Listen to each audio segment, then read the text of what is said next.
चलिए संक्षिप्त में मंगलाचरण कर लेते हैं।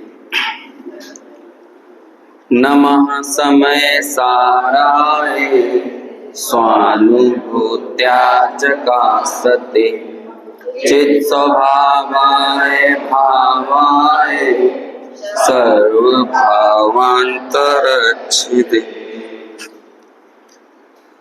समय सार ग्रंथ की 17 और 18 नंबर की गाथा, जिसकी टीका के दूसरे हिस्से पर अपन चर्चा कर रहे हैं।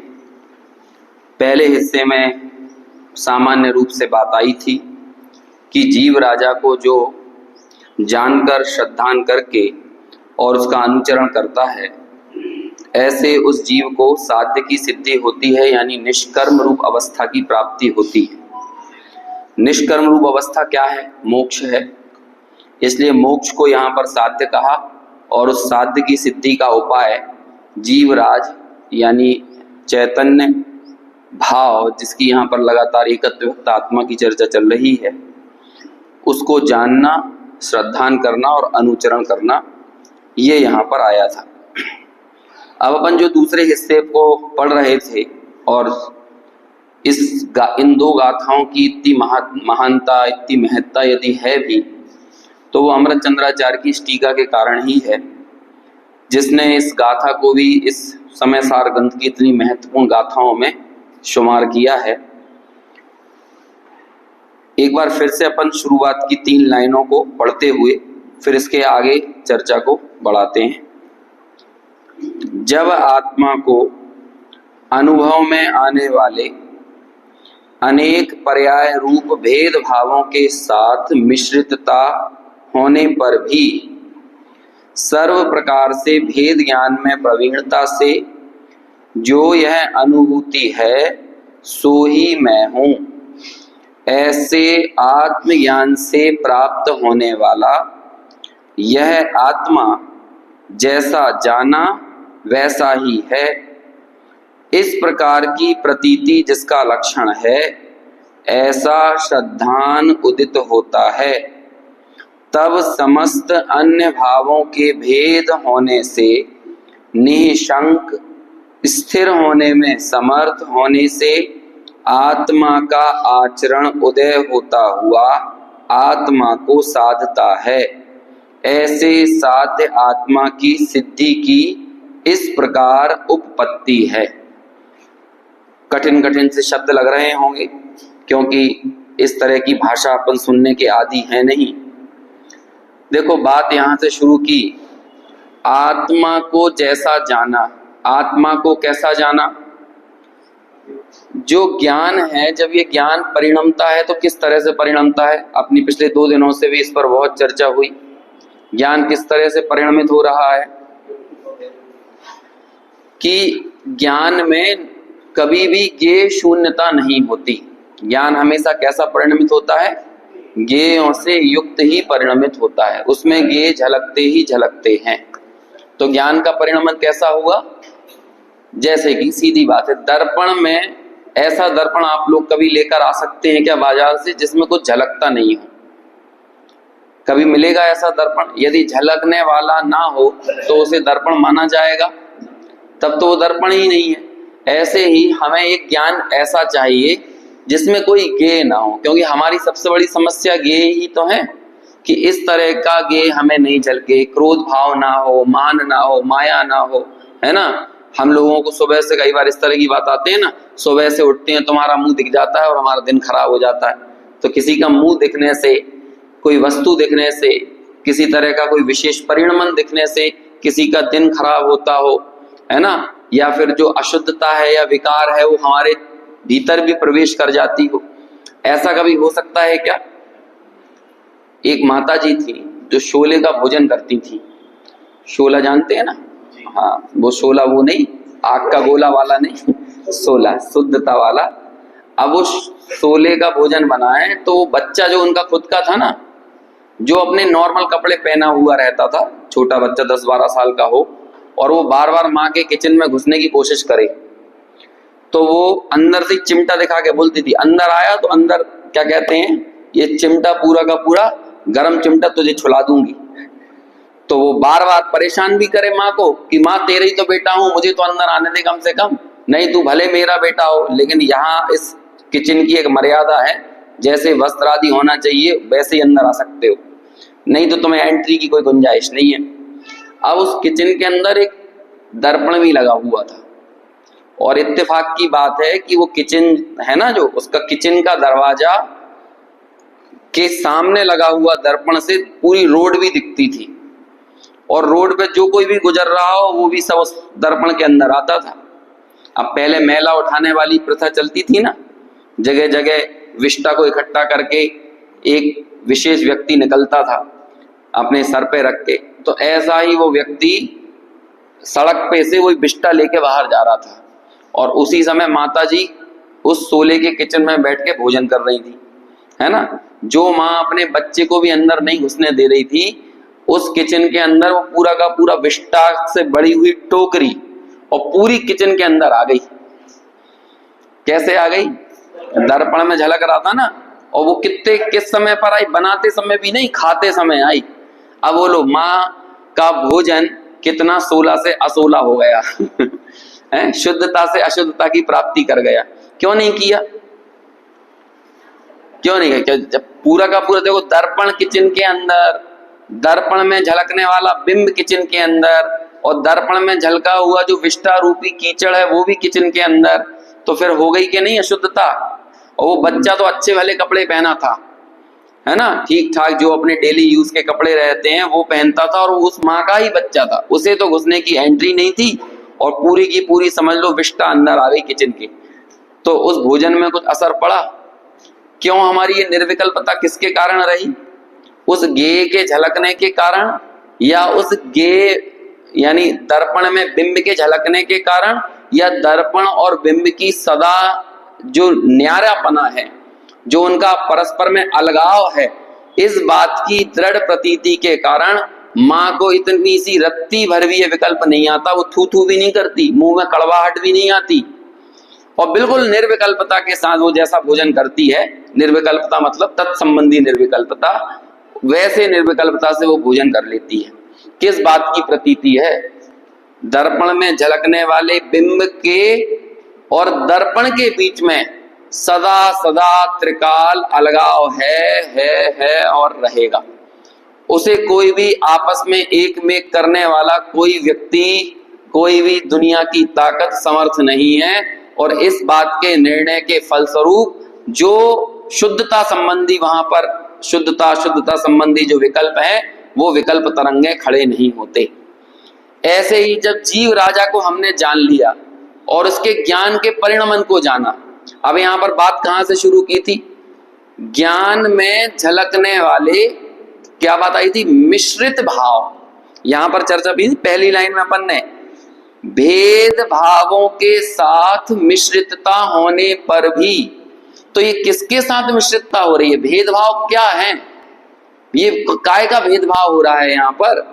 अरे उस ज्ञान में झलकने वाले गे, एक गे दूसरे गे से अलग है, लेकिन ये गेयों के भेदभावों की मिश्रितता कहां पर दिख रही है? ज्ञान में दिख रही है। लेकिन इस मिश्रितता के बावजूद क्या कहते हैं? सर्व प्रकार से भेद ज्ञान में प्रवीणता। अभी जो अनादिकाल से उस भेद ज्ञान में प्रवीणता है नहीं, तो हमें ऐसा लगता है कि देखो ये राग भी यहाँ पैदा हुआ, कषाय भी यहाँ पर पैदा हुई, ये मुझसे अलग कैसे हो सकती हैं? मेरी ही तो है, हम लगातार उन्हें ही तो पालने और पोसने में जुटे हुए हैं। और इसी तरह का पूरा वचन व्यवहार दुनिया में चलता है, इसी के हम आदी हो चुके हैं, संस्कार इसी तरह के पड़े हुए हैं। तो अब वो जो अलगाव है, जो त्रिकाली द्रव्य स्वभाव यानी जो ज्ञान भाव है, वो ज्ञान भाव गेयों से सदा सदा न्यारा रहता है। दुनिया की कोई ताकत उन गेयों को ज्ञान में प्रवेश कराने में समर्थ नहीं है। अब उस ज्ञान रूपी दर्पण के सामने जो भी आ जाए, उसके सामने प्रशस्त राग आता है, तो उस प्रशस्त राग को जान लेता है। उस ज्ञान रूपी दर्पण में अप्रशस्त राग आता है। अब देखो, प्रशस्त राग रूप आत्मा परिणमित नहीं हुआ, प्रशस्त राग भी जानने में आया। प्रशस्त राग मतलब पुण्य भाव। लेकिन देखो हमारी पुण्य भाव के साथ तीव्र प्रतीति कितनी गहरी होती है कि यदि 2 घंटे पूजा कर लें तो कौन पूजक बन गया? मैं ही तो पूजक बना, किसने किया? यहाँ स्वाध्याय कौन सुन के जा रहा है? देखो दुनिया में अकेला एक स्वाध्याय ऐसा होगा, 1 घंटे आपको सुनाते हैं और बोलते हैं कि इसके बावजूद भी इस स्वाध्याय रूपी गेय को मैंने छुआ नहीं। ऐसा कहीं पे सुनने और पढ़ने को मिलेगा? दुनिया में तो जो भी व्यक्ति जो कुछ पढ़ाता है और हम लोग तो वही बताते हैं कि देखो हमने तुमको पढ़ाया, हमने तुमको सिखाया, हमने तुम्हारा जीवन बदला, इसी तरह की बातें होती हैं। और दुनिया की एक पढ़ाई ऐसी है जो आपको सब सिखाते हैं, पढ़ाते हैं और इसके बाद कहते हैं कि हमने सिखाने और पढ़ाने से तुम्हारा कुछ नहीं हुआ, तुम्हारा तो जो परिणमन जैसा चल रहा है अनादिकाल से वैसा ही चल रहा है और ऐसा चलता रहेगा। तो फिर कहते हैं यहाँ पर हम आते ही क्यों हैं? क्यों आते हैं? अरे बस यही समझने के लिए आते हैं कि इस समझाने से कुछ समझ में नहीं आता। ये दोनों चीजें एकदम बहुत जुदा जुदा और भिन्न भिन्न हैं। अब आपको है ना, कल भाई साहब बोल रहे थे कि दिमाग के क्या होते हैं, तंतु हिल जाते हैं पूरे, है ना, इस तरह कोई बोल रहा है पूरा का पूरा दिमाग घुमा देते हो। हम तो दिमाग को सीधा करने के लिए आते हैं और यहाँ आके तो दिमाग घूम जाता है। अभी करें क्या? दिमाग अनादिकाल से उल्टी प्रोग्रामिंग में था। अब जब उल्टी प्रोग्रामिंग को सीधी प्रोग्रामिंग में बदला जाता है तो किसी को भी बदलाव प्रिय नहीं होता, क्योंकि वो हमारी सहजता हो गई। हमारा विपरीत परिणमन हमको अत्यंत सहज लगने लगा है, जबकि है वो असहज, क्योंकि वो परिणमन किसी परावलंबन से हो रहा है। और हम इतना ही तो निवेदन कर रहे हैं, या आचार्य यहाँ पर हमसे इतना ही तो बोलते हैं कि उस परावलंबन की वृत्ति को छोड़कर जैसा स्वावलंबन से परिणत स्वाभाविक परिणमन जैसा होना चाहिए वैसा परिणमन करो। हम इतना ही तो कह रहे हैं, मतलब आचार्य यही तो कह रहे हैं, स्वाभाविक परिणमन करो। अब ये आप और एक बार हम सभी लोग विचार करें, वो स्वाभाविक परिणमन है क्या? यदि विचार नहीं करेंगे तो कुछ भी बात आगे बढ़ने वाली नहीं है। क्या है स्वाभाविक? आपको लगता हो यदि कि क्रोध मेरा स्वाभाविक परिणमन है, तो आप इस विश्व में ऐसा कोई क्रोध लेके आओ जो क्रोध बिना किसी अवलंबन के होता हो। कोई ऐसा मान लेकर आओ जो मान बिना अवलंबन के होता हो। कभी आपको ऐसा लगा कि हमें ऐसा ही मान हो रहा है, हमें ऐसे ही क्रोध हो रहा है? अरे क्रोध किसी न किसी पर होगा ही, चाहे किसी परिस्थिति पर हो, चाहे किसी व्यक्ति पर हो, कहीं ना कहीं तो होगा। क्रोध एक परावलंबन वाली वृत्ति है, लेकिन ज्ञान भाव में कोई परावलंबन नहीं है। और यहाँ पर इसी भेद ज्ञान की प्रवीणता को सजग बनाने का काम किया जा रहा है कि अनेक प्रकार के मिश्र भाव जो ज्ञान में जानने में आते हैं, लेकिन ज्ञान भाव न्यारा है और वो भेदभाव रूप से परिणत होने वाले जो अनेक भाव हैं वो मेरे से सदा न्यारे हैं। इसे बोल रहे हैं यहाँ पर भेद ज्ञान में प्रवीणता से। अब हमने जब भेद ज्ञान किया ना, किस में भेद ज्ञान किया? गे में अथवा मिश्र भावों में। हमें किस में भेद ज्ञान करना है? ज्ञान अलग है, गे अलग है, भावक अलग है, भाव्य अलग है। मैं ये बार बार शब्द इसलिए प्रयोग कर रहा हूं कि 31वीं गाथा में और 31 गाथा के आगे 36, 37, 38 गाथाओं में तो ये बहुत उभर कर सामने आएगा। लेकिन उससे पहले हम ये इतनी बार सुन लें कि वहां पहुंचते तक हमें ये बिल्कुल बहुत नेचुरल लगने लगे, है ना। ये बात इसलिए मैं बार बार अभी बोल रहा हूं। पूरा समय सार का केंद्र बिंदु क्या है? 2 चीजों में भेद विज्ञान कराना है, ज्ञान और ज्ञेय में, और भाव्य और भावक में। भावक कौन? भाने वाला। जब मैं कषायों को भा रहा हूं तो भाने वाला ही कहलाता है अशुद्ध उपादान रूप से परिणत आत्मा। और ज्ञान मतलब ज्ञान परिणत आत्मा और ज्ञान में झलकने वाले अनेक प्रकार के ये क्या कहलाते हैं? ये। अब ये स्थिति है। अब आपको यदि ऐसा लगता हो कि विषय बहुत कठिन हो रहा है, या हमने तो ये कभी सुना नहीं है ना, या ऐसा जो भी जितने भी हमारे प्रश्न खड़े होते हैं, तो अब आप हमें ये बताओ कि जो आपको सरल लगता है यदि हम वो सुनाने लगेंगे तो फिर वो तो जिनवाणी नहीं रहेगी, क्योंकि हमें सरल क्या लगता है? जो हम ऑलरेडी कर रहे हैं वही तो हमें सरल लगता है। अब जो हम कर रहे हैं अनादिकाल से, उससे तो हमारा दुख दूर हो नहीं रहा है। हम अक्सर देखते हैं हमने दुख को दूर करने का उपाय किया, लेकिन उसके बाद कुछ समय बाद फिर से क्षोभ खड़ा हो जाता है, आप देखो ना, हम लोगों ने अपने जीवन में सबने अमुक टारगेट सेट किए थे, और आप पा रहे हो कि आपने यदि उस टारगेट को अचीव भी कर लिया है, उसके बाद भी खालीपन वैसा का वैसा बना हुआ है।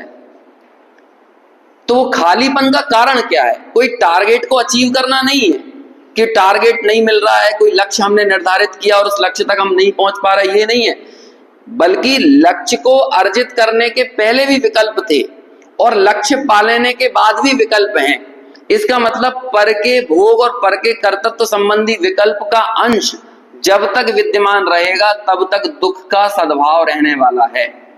ये इस बात की ठोस प्रतीति होना बहुत जरूरी है। समय सार हमको यही करवा रहा है, पर कर्तृत्व और पर भोक्तृत्व। आगे आगे ऐसी बातें आएंगी जिसे सुनकर तो आपको ऐसा लगेगा कि पता नहीं भैया, ये तो बहुत ऊपर लेवल की बात है और हम लोगों को तो इसे सुनने की कोई पात्रता है नहीं। आगे ये चर्चा भी आने वाली है कि मैं पर को जानता भी नहीं हूं, तब आप क्या करोगे, है ना। अभी तो ये कह दिया कि पर को मैं जानता हूं। देखो, पर को जानने में भी हमने पर द्रव्य को हाईलाइट किया, जानने को हाईलाइट नहीं किया। मैं पर को जानता हूं, मैं पर को जानता हूं। हमने सिर्फ क्या किया, पहले मैं पर को भोगता हूं, पर को भोगता हूं, अब जानने के लिए उसी कर्तृत्व के विकल्प से उलझ गए। मैं पर को जानता हूं, मैं पर को जानता हूं। समय सार फिर किसे हाईलाइट करेगा? अरे ज्ञान अपनी ज्ञान पर्याय की ही ज्ञायक है, लेकिन वो ज्ञान का ऐसा परिणमन है कि वो ज्ञान की पर्याय कभी भी पर द्रव्य को यानी किसी ज्ञेय को अपना विषय बनाने से चूकती नहीं है। उसके सामने जो कुछ भी ज्ञेय होगा, जितना कुछ भी ज्ञेय होगा, वो उन सारे ज्ञेयों को अपने में शामिल करेगी। अब क्या हुआ, उस ज्ञान ने उस ज्ञेय को अपने में शामिल किया और ज्ञान ने अपनी उस ज्ञान की पर्याय को जाना। तो उपचार से ये कहने में आता है कि ज्ञान ने पूरे विश्व को जाना, ज्ञान ने परद्रव्य को जाना। आप तो ये बताओ, जब हम केवल ज्ञान की बात करते हैं तो आपको क्या याद आता है? आपने वो रखा है कि तत्व ज्ञान भाग 1 या तत्व ज्ञान भाग 2, जिसमें निज वज्र पौरुष वाली पूजन है, या कुछ तो रखी होगी ना, जिनवाणी संग्रह रखा होगा, सिद्ध पूजन रखी होगी। मैं आपको 4 लाइन पढ़ाता हूँ, आप बचपन से पढ़ रहे होगे, वही 4-6 लाइन है। अभी मैं उन 4 लाइनों को डिकोड करता हूं और वो उन 4 लाइनों में ये टीका का अर्थ आने वाला है। हाँ, पूजन में सिद्ध पूजन निकालना है युगल जी की, और कुछ नहीं निकालना है ना। हाँ, उसकी 4-5 लाइन है पूरी, उसके आगे पीछे की लाइनें भी पढ़ना है। ये तो है ही, जिनवाणी जिनेन्द्र अर्चना होगी या कुछ तो होगा। सिद्ध पूजन तो जिनवाणी भारती जितनी है सब में है सिद्ध पूजन। हाँ, मोबाइल में भी आप निकाल सकते हो। वो मैं इसलिए निकाल रहा हूं क्योंकि ये तो हम सुनने के आदी नहीं है ना, लेकिन वो हमने बहुत सुना है। अभी मैं बस उसे डिकोड करूंगा तो फिर इसे पढ़ने पे सब समझ में जाएगा। सिद्ध पूजन निकाल दीजिए युगल जी वाली, उसे मैं पढ़ता हूं तो आपको पता चलेगा। निकल गई? चलो देखो, मैं पढ़ता हूं, अभी आ गई।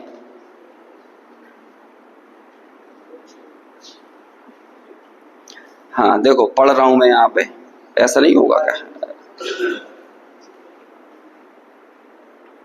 पूरा ऊपर से ही पढ़ता हूं मैं, है ना। देखो, जगाया तुमने कितनी बार, हुआ नहीं चिर निद्रा का अंत।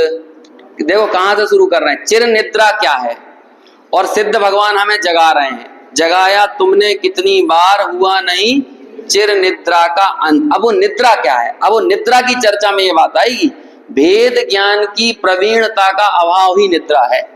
सारी चर्चा यहाँ आने वाली। हमें क्या लगता है, हम पाप भावों में पड़े हैं, हम मंदिर नहीं जा रहे, हम पूजा नहीं कर रहे, भक्ति नहीं कर रहे, या कुछ और नहीं कर रहे, तो हमें ऐसा लगने लगता है कि शायद ये निद्रा है।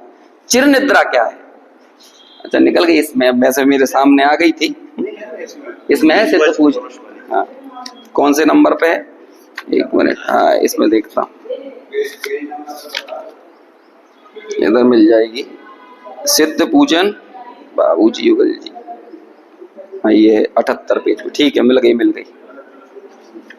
बाबूजी युगल जी की निज वज्र पौरुष की पूजन है ना, उसमें। अब देखो आगे पढ़ते हैं। मदिर सम्मोहन ममता का, अरे बेचेत पड़ा मैं संत। मदिर यानी क्या होता है? मादक। क्या है मादक? ममता की मादकता इतनी भयंकर है। मोह महामद पियो अनाद भूल आपको भरमतवादी, अपन पढ़ रहे हैं ना। वो मदिरा कितनी भयंकर है, उसका सम्मोहन कैसा है कि जिसमें हम झूम रहे हैं। उस सम्मोहन में हमें दो भिन्न भिन्न चीजें भिन्न नहीं दिख रही। सारा जैन शासन किसे निश्चय कहता है, किसे परमार्थ कहता है? इसे परमार्थ कहता है जब हमको अभेद में भेद दिखने लगता है, ये हमारी परमार्थ से विरुद्ध दृष्टि है।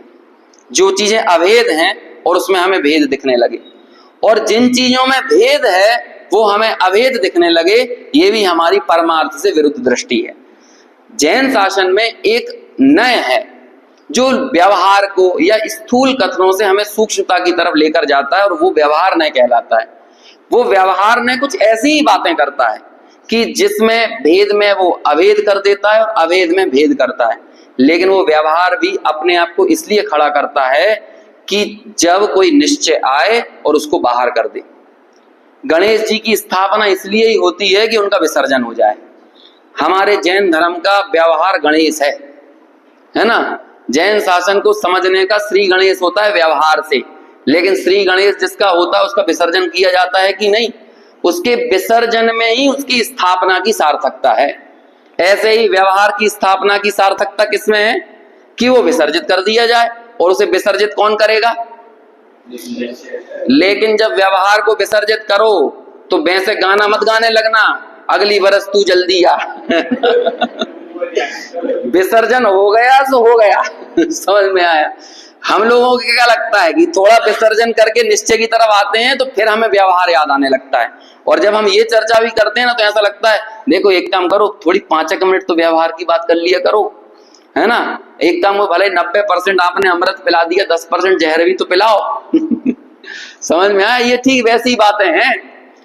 बिल्कुल जब हमने निषेध कर दिया तो कर दिया, और उसमें अगर मगर किंतु परंतु इफ बट मत लगाना, क्योंकि इफ बट किंतु परंतु अगर मगर लगेगा ना तो समझ लीजिए वो निश्चय जैसा खड़ा होना चाहिए था परमार्थ, परमार्थ वैसे स्थापित नहीं हो पाएगा, और परमार्थ का विषय स्थापित नहीं होगा तो उस विषय के अनुरूप होने वाली अनुभूति भी होने वाली नहीं है।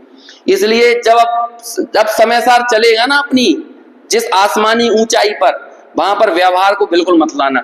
दुनिया क्या कर रही है, आम लोगों को समझ में नहीं आ रहा, इन्हें समझ में नहीं आ रहा, उन्हें समझ में नहीं आ रहा, सबको जाने दो, अपनी सीट की पेटी बांध लो। समझ में आया? और यदि गलती से जहाज को पानी में उतारना पड़े तो अपना अपना बलून फुला लेना। समझ में आया? बस ये मत सोचो कि दूसरों ने क्या किया, दूसरों ने, है ना, अपना हो पा रहा है उनसे नहीं हो पा रहा, समझ पा रहा है कि नहीं समझ पा रहा है। देखो क्या करते हैं, मदिर सम्मोहन ममता का अरे बेचेत पड़ा मैं संत, घोर तम छाया चारों ओर नहीं निज सत्ता की पहचान। ये छाया काहे की है? काहे की छाया चल रही है? घोर तम छाया चारों ओर नहीं निज सत्ता की पहचान। ज्ञान ने अनेक गेयों को अपने में देखा, और वो ज्ञान ने जब अनेक गेयों को अपने में देखा तो ऐसा लगा ये मेरा, ये मेरा, ये मेरा, ये अच्छा, ये बुरा, ये अच्छा, ये बुरा। ये क्या हुआ, हम उस गेयों में इतने ढक गए कि हमें ये पता नहीं चला कि जो निज सत्ता थी वो गेयों से तो सदा न्यारी थी। तो हम वो छाया में इतने उलझ गए कि हमें हम नहीं दिख रहा है, बाकी सब दिख रहा है।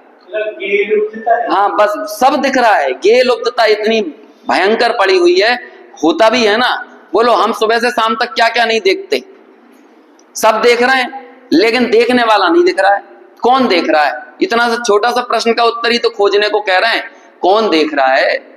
ये आंखें बंद होंगी तो हम लोगों को लगता है आंखें बंद तो सब बंद। आंखें बंद होने पे निकल कौन गया?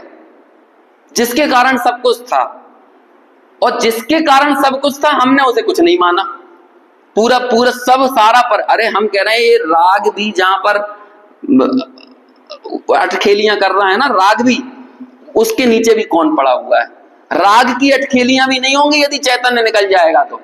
लेकिन हम राग की अटखेलियों में इतने मारे मारे मुग्ध हो गए हैं कि हमें चैतन्य नहीं दिखता है जो उसके नीचे का ठोस आधार है, और ऊपर ऊपर जो दूर्वा उगाई है, और हमें वो दूर्वा तो बहुत दिखने लगती है, लेकिन दूर्वा के नीचे की ठोस जमीन नहीं दिखती। ठोस जमीन क्या है? समझ में आया? घोर तम छाया चारों ओर नहीं निज सत्ता की पहचान। निखिल जड़ता दिखती सा प्राण, चेतना अपने से अनजान। बोलो क्या दिख रही है? सारा विश्व दिख रहा है प्राण वाला। कितना अच्छा मोबाइल आ गया, आईफोन 17 प्रो, है ना। और बोलो कौन कौन सा लेके आना है, कहां कहां से लेके आना है, कौन सी कार लॉन्च हुई, टेस्ला इंडिया में लॉन्च हो गई। टेस्ला में प्राण दिखने लगे, आईफोन में प्राण दिखने लगे, लेकिन चेतना अपने से अनजान। सब दिख रहा है, कितना अच्छा मकान बन गया है।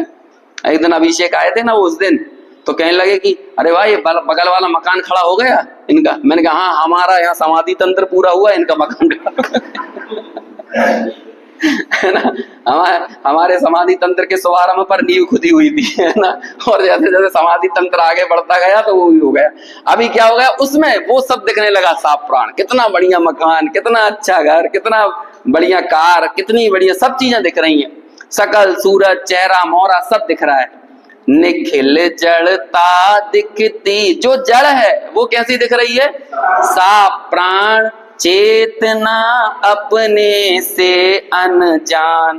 अब देखो यहां से, ज्ञान की प्रतिपल, एक पल के लिए भी नहीं रुक रही वो। ज्ञान की प्रतिपल उठे तरंग, झांकता उसमें आत्म राम। कौन झांक रहा है इसमें? बस यही टीका चल रही है, यही टीका को मैं पढ़ रहा हूं, जो हम लोग पूजा में बचपन से पढ़ रहे होंगे। पैर खुजाते खुजाते, द्रव्य चढ़ाते चढ़ाते, है ना। और सब ये पढ़ रहे हैं, वो यही टीका है, यही सम्मोहन है कि ये पूजा पढ़ते हुए भी हमारा सम्मोहन ढीला नहीं पड़ा। जबकि अपने अज्ञान को हम भगवान के सामने जाहिर कर रहे हैं, और जाहिर करके कह रहे हैं कि हे प्रभु, इस अज्ञान का मुझे पता लगा है, तो अब ये थोड़ा ढीला पड़े। लेकिन वो ढीला नहीं पड़ता। ज्ञान की प्रतिपल उठे तरंग, झांकता उसमें आत्म राम। अभी अगली वाली लाइन सब इसमें ही आने वाली है, दोनों लाइन है। अरे आबाल सभी गोपाल, सुलभ सबको चिन्मय अविराम। दुनिया में दो लोगों को सबसे मूर्ख माना जाता है।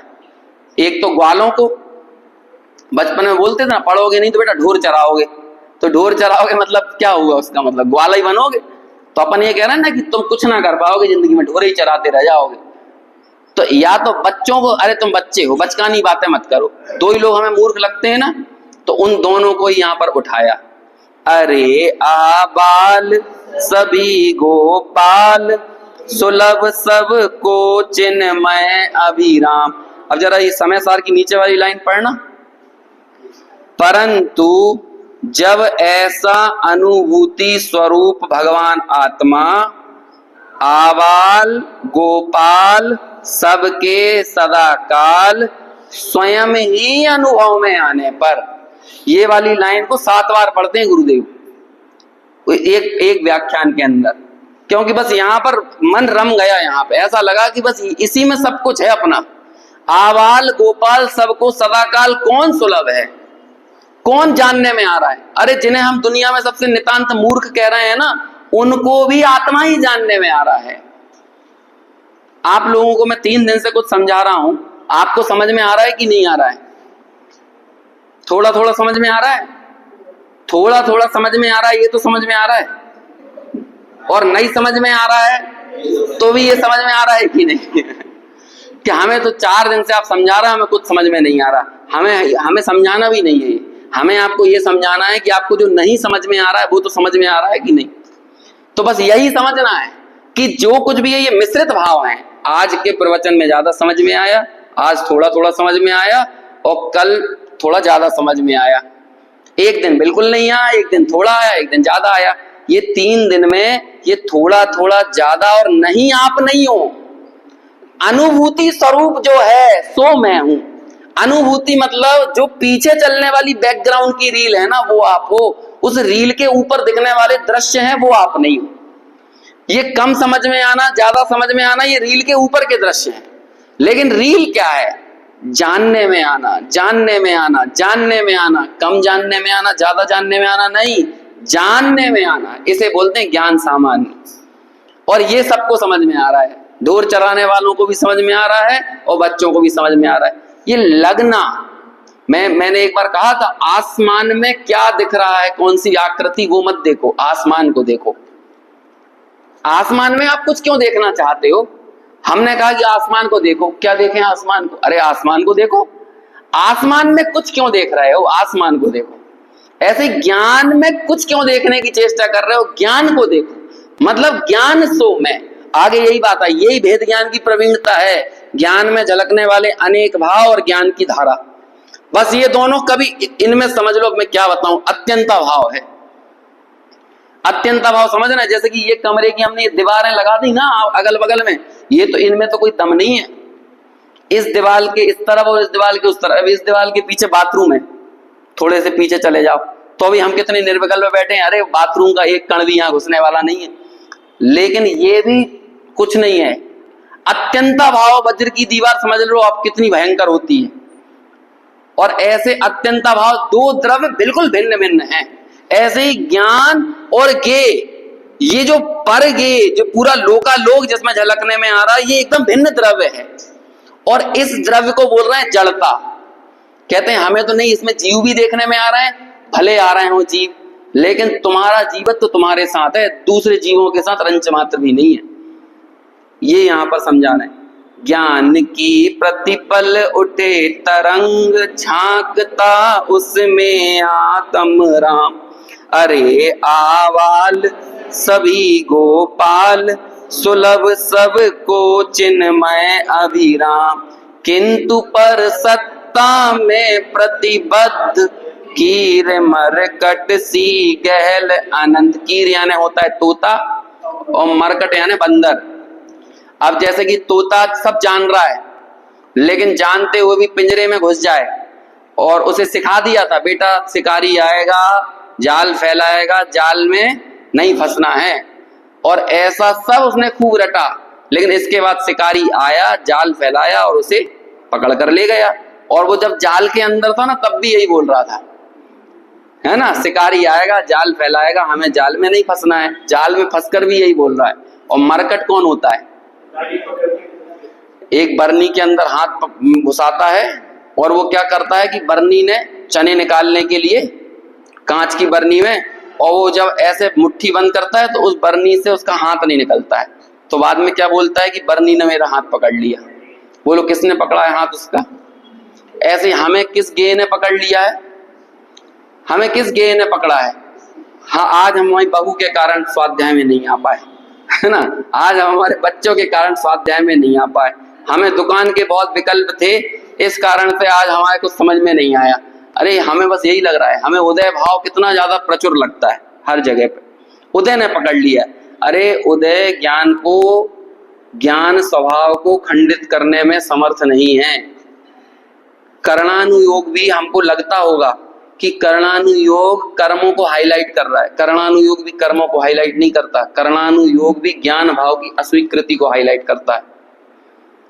हमें यदि देखने की दृष्टि, अच्छा देखो, आपने घनघोर पाप किया, घनघोर मिथ्यात्व किया, भगवान की अवहेलना की, जिनवाणी की अवहेलना की, और आपने 70 कोड़ा कोड़ी का बंद कर लिया, मान के चलो दर्शन मोह का, तो भी कर्णानुयोग कहेगा कोई बात नहीं, आपका परिणाम जुदा है और बंद एकदम जुदा है। क्योंकि परिणाम और बंद जो हुआ है ना, अब उनके बीच में एक अबाधा काल पड़ने वाला है, और वो कितना पड़ेगा? 70,000 वर्षों का। अब इस 70,000 वर्षों में देखो, कर्म जो हमारे पड़ा हुआ है ना, कहते हैं कि वो हमारी भूल थी ना, अभी इन 70,000 वर्षों के टाइम में, इस अबाधा काल में, तुम उसके साथ हेर फेर कर दो। तुम चाहो तो उसकी सत्ता घटा दो, उसकी अनुभाग शक्ति घटा दो, उसका स्थिति अंता कोड़ा कोड़ी प्रमाण कर लो। बोलो कहां देखकर अंता कोड़ा कोड़ी प्रमाण होगा? 70 कोड़ा कोड़ी का बंध कहां देखने से होगा? कर्णानुयोग भी द्रव्य स्वभाव को हाईलाइट कर रहा है कि तुमने अपने की अस्वीकृति, देखो ये रिफ्लेक्शन का नाम कर्णानुयोग है। भूल तो भीतर चल रही है, रिफ्लेक्शन वो सिर्फ बता देता है, एक रिजल्ट का नाम कर्णानुयोग है, रिजल्ट का नाम। लेकिन भीतर में जो घटने वाली चीजें हैं उनको एकदम स्वतंत्र रूप से बताता है कि दोनों अलग अलग चीजें हैं। अच्छा ये बताओ, कर्म का उदय जाएगा तब मैं निर्विकारी होऊंगा, कि मेरा निर्विकारी होना इस बात का सबूत दे देता है करणानुयोग। देखो कर्म चले गए ना तो तुम निर्विकारी हो गए, और कर्म दिख रहे हैं ना मतलब विकार पड़ा हुआ है। और वो विकार क्या है? क्या है विकार?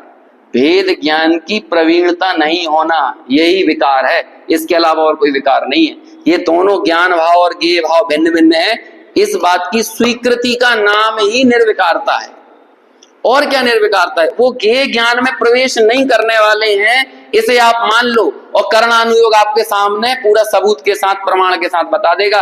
देखो कर्म चले गए ना, इसका मतलब विकार नहीं रहा, और कर्म है ना, इसका मतलब क्या है? भीतर में विकार पड़ा हुआ है। कर्म को देखने से विकार नहीं जाएगा, विकार तो भेद ज्ञान में प्रवीणता से ही जाने में समर्थ हो सकता है। देखो अभी, नहीं अरे पाकर खोया भगवान, न देखा मैंने कभी बसंत। बसंत यानी सच्चा सुख, शाश्वत सुख हमने आज तक अनुभव ही नहीं किया। हमारे देखो ज्ञान की प्रति समय उठने वाली पर्याय में कौन आ रहा है? कौन आ रहा है? चेतन राम आ रहा है। आप समझ रहे हो? हैं? वो बहुत भजन बने, राम आएंगे है ना तो मैं अपना घर सजाऊंगी, राम आएंगे तो मैं चौखट बुहारूंगी, ये करूंगी। वो भजन नहीं चलता आजकल। आपको पता भी है आपकी ज्ञान की हर समय की पर्याय में राम आ रहे हैं, हर पर्याय में राम आ रहे हैं, लेकिन हम राम को नहीं देखते हैं। हम क्या देखने लगते हैं? राम में जो दिखा वो देखने लगते हैं। ज्ञान की प्रतिपल उठी तरंग झांकता उसमें आत्म राम, चेतन राम कौन आ रहा है? राम आ रहे हैं ना, हर पर्याय में राम आ रहे हैं। एक क्षण के लिए आप जब यहां पर बैठे हो तब भी राम आए, और जब आप किसी पाप कार्य में लगे होगे ना तब भी आपकी ज्ञान की पर्याय में राम आएंगे। पुण्य कार्य में भी राम आएंगे और पाप कार्य में भी राम आएंगे। राम तो आएंगे है ना, लेकिन हमने क्या किया? अब देखो उस बात को यहां पर अगली लाइन में बताते हैं। देखो कितनी बड़ी बात हो गई है। ये किसकी स्थापना कर रहा है? ये समय सार सिद्धों की स्थापना की थी पहली गाथा में, हमने टीका में पढ़ते हुए। सिद्धों की अपने में स्थापना की और सिद्धों की जगत के सब जीवों में स्थापना की। किसके दम पर की? क्योंकि प्रत्येक जीव की प्रत्येक क्षण उठने वाली ज्ञान की पर्याय में सिद्ध आ रहे हैं। सिद्ध आ रहे हैं मतलब सिद्धत्व का कारण परमात्मा आ रहा है। और हमने क्या किया? देखो हमने क्या किया वो बताते हैं। नहीं देखा निज शाश्वत देव। देखो बस ये है ना, दो लाइनों में बताया। पहले तो पाकर खोया भगवान, ज्ञान की पर्याय में भगवान भी आए, लेकिन हमने भगवान को नहीं देखा। हमने किसको देख लिया? वो बाकी सब चीजें, पूरी लोकालोक और दुनिया दिख रहा है, हमने वो देखा। तो हमने क्या किया? देखो हर क्षण ये भगवान आत्मा ऐसे हमसे रेत की तरह फिसलता रहता है। मुट्ठी में आता है और फिर फिसल जाता है, मुट्ठी में आता है फिर फिसल जाता है। क्यों फिसल जाता है? क्यों फिसल जाता है? क्योंकि उसकी स्वीकृति नहीं है। जब स्वीकार हो गई नहीं तो फिसले गई, और वही हो रहा है। कितनी, अब आपको मैं क्या बताऊं, आपको इसकी गंभीरता समझ में आ रही हो तो आपको पता चलेगा कितनी ऊंची बात है ये, कि आप अभी यहां से घर जाके खाना बनाओगे ना, आपकी ज्ञान की प्रत्येक पर्याय में भगवान भी आएगा। लेकिन हमने क्या किया? भगवान नहीं देखा। जब आप घर जाके जो भी बना होगा ना, आप लोगों ने चढ़ा के तो आए होगे कुछ ना कुछ है, मेरे भी टिफिन में कुछ ना कुछ रखा होगा। तो अभी हम जब यहां से जाके खाएंगे ना तो उसमें भगवान भी आएगा उस ज्ञान की पर्याय में। जिस समय हमें समोसे का, कचौड़ी का, रोटी का, सब्जी का, दाल का स्वाद आ रहा है ना, तब उस समय क्या स्वाद में आ रहा है? रोटी सब्जी समोसा कचौड़ी स्वाद में नहीं आ रहा है। कौन आ रहा है? आत्म राम, राम आ रहा है स्वाद में, ज्ञान आ रहा है। लेकिन हम क्या करते हैं? वाह क्या समोसा है, निखिल जड़ता दिखती सा प्राण, चेतना अपने से अनजान। और जब ऐसा किया तो फिर क्या कहा उसको? अरे पाकर खोया भगवान। अब समोसे का स्वाद कितनी देर तक रहेगा? कचौड़ी का कितनी देर रहेगा? लेकिन ज्ञान का स्वाद कितने समय तक रहेगा? वो नहीं देखा हमने आज तक उस ज्ञान के स्वाद का अनुभव नहीं किया। इसलिए इसे यहां पर कहा, न देखा मैंने कभी बसंत। बसंत यानी वो शाश्वत सुख। नहीं देखा निज शाश्वत देव, रही क्षणिका परे की प्रीत। अब ज्ञान की धारा तो अटल, अविचल, निरंतर बह रही है, लेकिन वो नहीं दिखा। कौन दिखा? क्षणिका पर्याय, उस ज्ञान में कुछ क्षणों के लिए झलकने वाले गे। रही पर्याय क्षणिका, क्षणिका पर्याय की प्रीत। अब बोलो, जब हम ऐसा कर रहे हैं, आपके दरवाजे पे राम आ रहे हैं और आप राम को देख भी नहीं रहे हो, तो ये अपराध छोटा मोटा है? साक्षात पहले तो बड़े गाना गा रहे थे, राम आएंगे तो ये सजाऊंगी, राम आएंगे तो वैसा करेंगी, और जब राम आ गए तो क्या किया हमने? उनकी तरफ देखा भी नहीं, और देखा तो क्या बल्कि पीठ कर ली उनकी तरफ। ऐसे ही हर पर्याय में भगवान आत्मा उतर के आया और हमने हर पर्याय में उसको क्या किया? उसकी तरफ पीठ कर ली, उल्टा उल्टा ही हो गए, देखा ही नहीं, उसको अस्वीकार कर दिया, तुम हो ही नहीं यहाँ पे। अब कितना बुरा लगता है। मान के चलो आप लोगों का यहाँ पे अच्छा बड़ा कार्यक्रम चल रहा है और मैं आके यहाँ पे बैठ जाऊं और मेरे को किसी ने ना जय जिनेंद्र किया, ना मेरे से बोला, मैं हूं भी कि नहीं हूं, आपने इस तरह से मेरे साथ बर्ताव किया, तो कितना बुरा लगता है। ये हम बोलेंगे अरे भैया हमें तो देखा तक नहीं उनने, कितना बड़ा अपमान है। ऐसे भगवान साक्षात हर पर्याय में उतर के आ रहा है, हमने उसे देखा भी नहीं, तो ये छोटा मोटा अपराध है। देखो आगे लिखते हैं, क्षम्य कैसे हो ये अपराध, प्रकृति की यही सनातन रीत। तुम्हारी हर पर्याय में भगवान उतर के आए, हर पर्याय में सिद्ध उतर के आ रहे हैं, और वो इतने सहिष्णु हैं, वो ज्ञान स्वभाव, वो द्रव्य स्वभाव इतना सहिष्णु है, हम उसे हर बार पीठ दिखाते हैं, लेकिन फिर भी वो का हर पर्याय में उतर के आता है। क्योंकि ज्ञान अपने ज्ञान भाव से रहित कैसे हो जाए?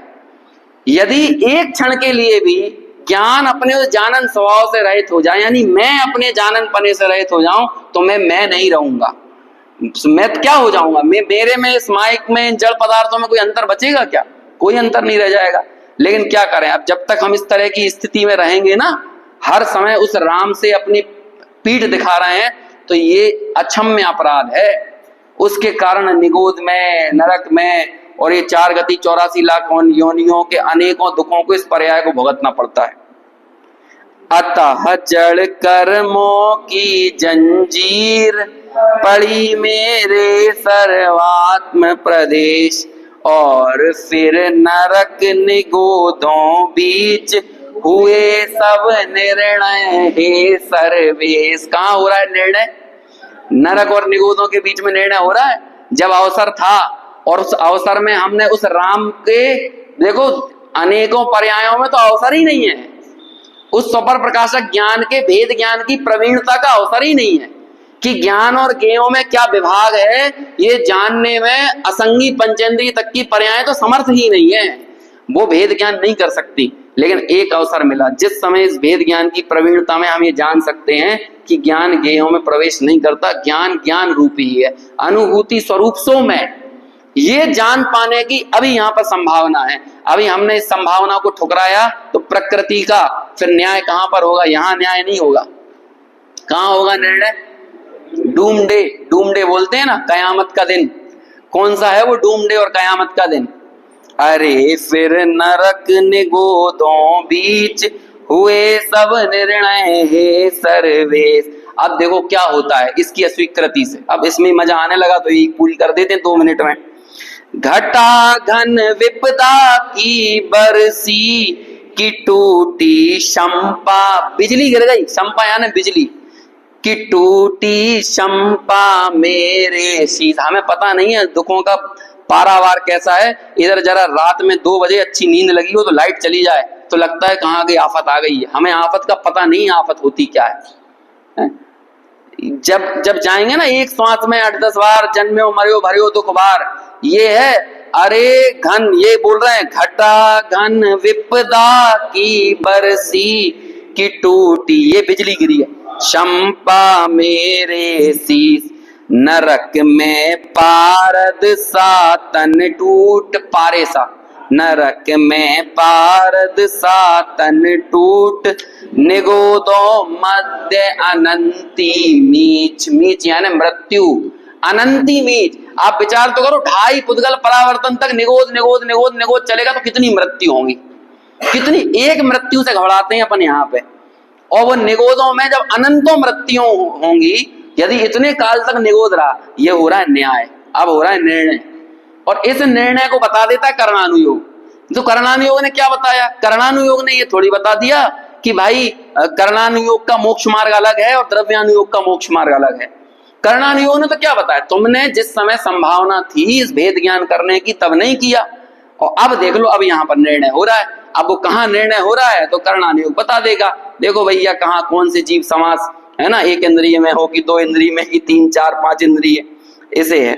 अब देखो आगे तो बहुत कुछ, बहुत अच्छी अच्छी इसमें पूरी की पूरी समय सार की टीकाओं को साक्षात यहाँ पर उतार दिया है। अभी 1-2 बातें और इसमें बहुत अच्छी आने वाली हैं। देखो हाँ, यहाँ पर आओ सीधे भगवान की वंदना में। देखो अब आप बस ये वाली लाइन समझो, इसमें कौन हाईलाइट हो रहा है। तुम्हारा चित्त प्रकाश कैवल्य दिख गया आपको?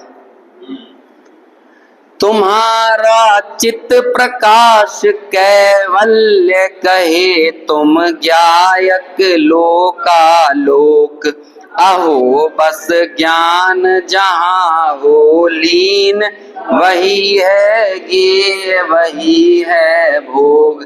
अरे तुम केवल ज्ञानी हो गए, लेकिन केवल ज्ञानी होने पर भी प्रकाश काय का है? वो काय का प्रकाश है?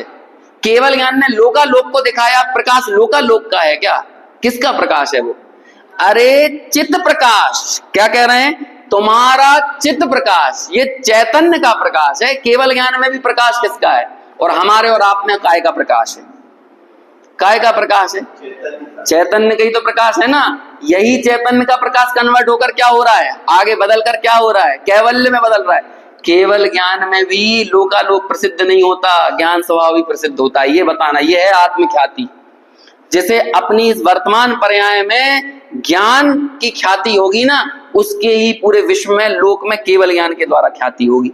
उसकी शुरुआत यहां से होगी। इसे बोलते हैं सम्यक ज्ञान केवल ज्ञान का आह्वान करता है।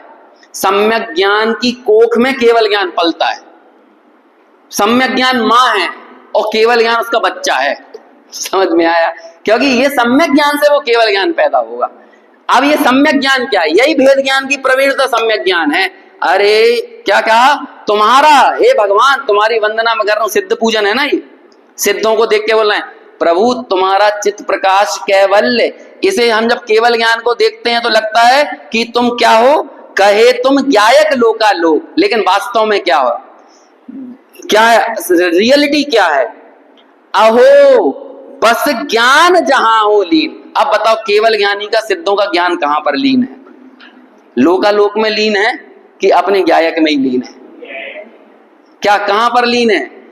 अहो जहां, अहो बस ज्ञान जहां हो लीन, वही है गे। अब इसमें सब बात आ गई।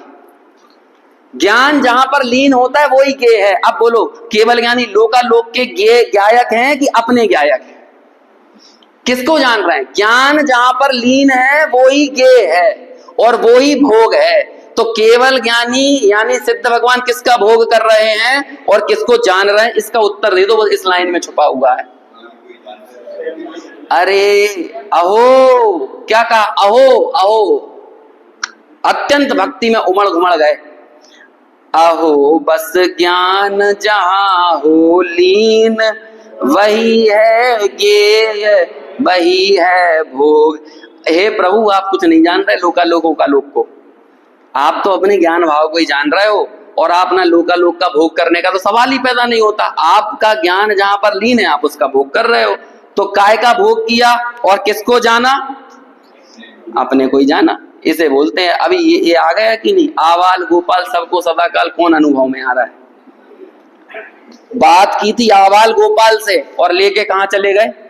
सिद्धों तक। अब हम क्वांटिटी का लेवल देखेंगे, कहां आवाल गोपाल की क्वांटिटी ज्ञान की और कहां पर सिद्धों के ज्ञान की क्वांटिटी। दोनों में कितना जमीन आसमान का अंतर।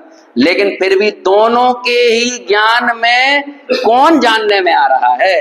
केवल ज्ञानी भी मात्र अपने आत्म राम में ही लीन होकर उसे ही जान रहे हैं और आबाल गोपाल हम और आप भी मात्र किसे जान रहे हैं? अपने ज्ञान भाव को जान रहे हैं। बस यही बात अब आगे टीका में आएगी। हो सकता है कल मैं पढ़ूं तो आसानी से समझ में आ जाए।